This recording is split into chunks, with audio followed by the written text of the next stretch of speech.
All right, guys, I just got back from Solo, a Star Wars story. You guys all know I've been really excited about this one. I'm a big Star Wars fan, as I'm sure you guys can see. I always want to film in this spot because this is where I keep all my Star Wars stuff, but I didn't put it up here to film, so it's always some weird angle I can never get right. I can't get my shirt in the shot. Yes, I wore this to the movie. What of it?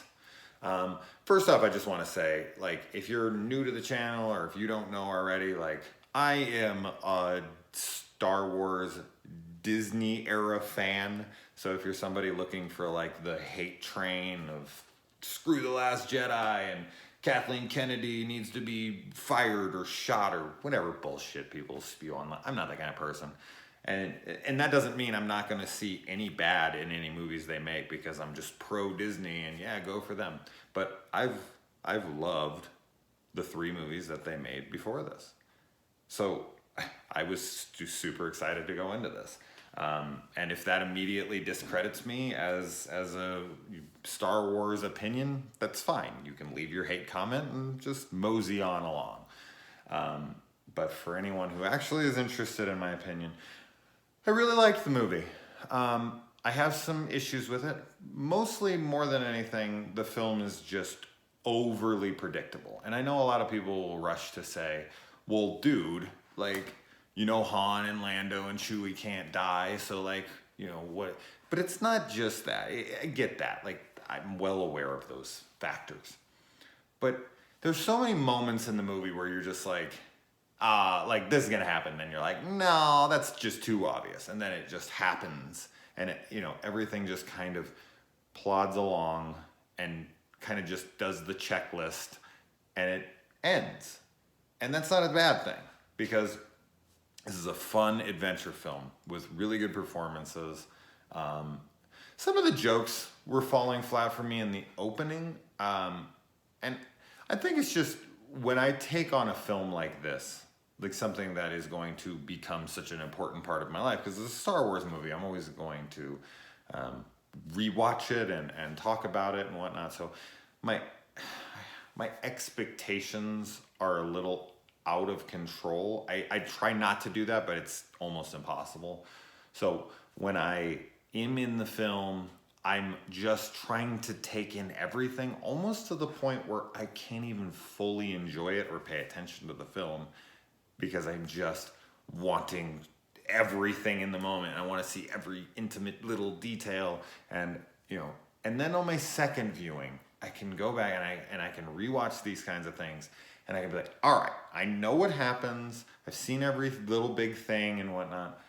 Now I can just enjoy. And I really do believe I will enjoy this much more on my second viewing because I will already know all these new characters and I will be able to start seeing like what they are in the beginning because I know how they are at the end and I can, kind of understand their characters better in those moments. I really liked, and I think this is going to be everyone's biggest question. How is Alden Ehrenreich as Han Solo?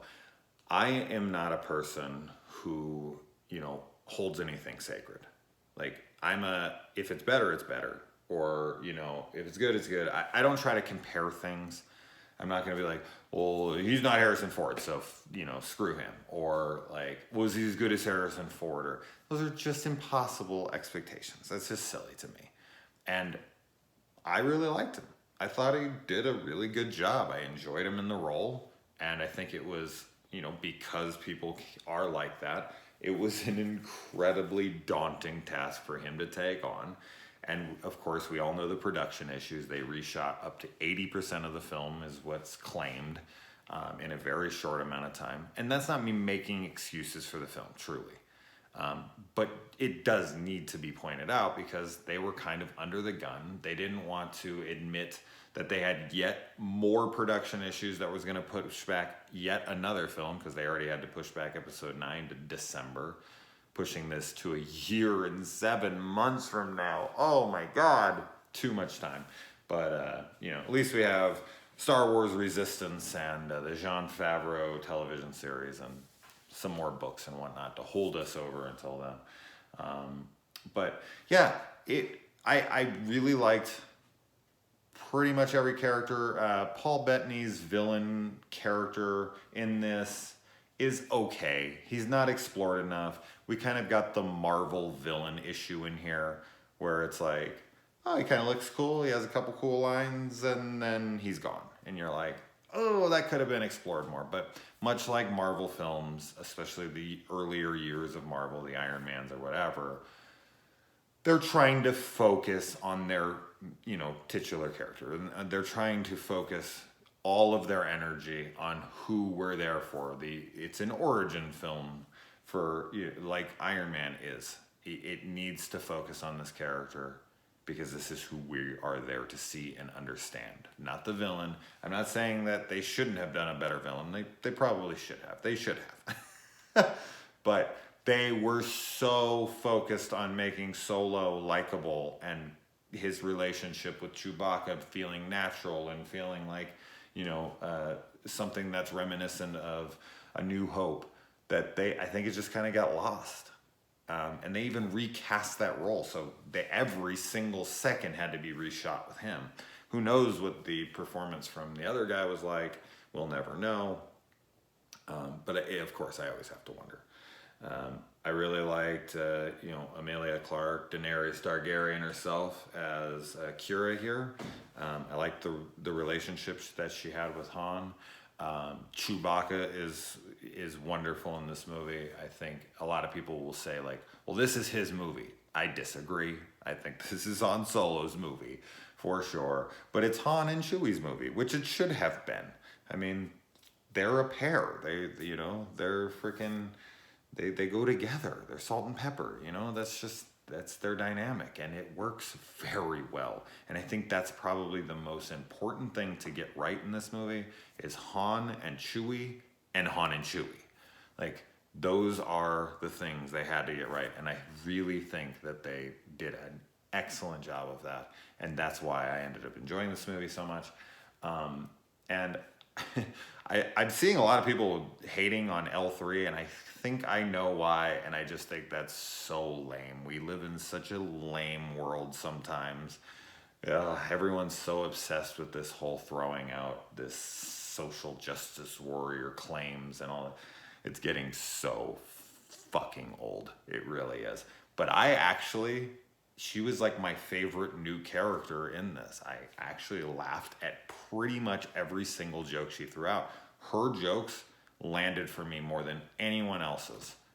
So, I don't know, call me crazy there, but I thought she was freaking pretty damn funny. Now, I'm not going to talk spoilers here at all, but I'm going to say something that some may consider a minor spoiler. I'm not going to give any details about it, but just even hinting at it, they might be like, oh my God. So just shut this off if you have any worries about that kind of thing at all in the slightest.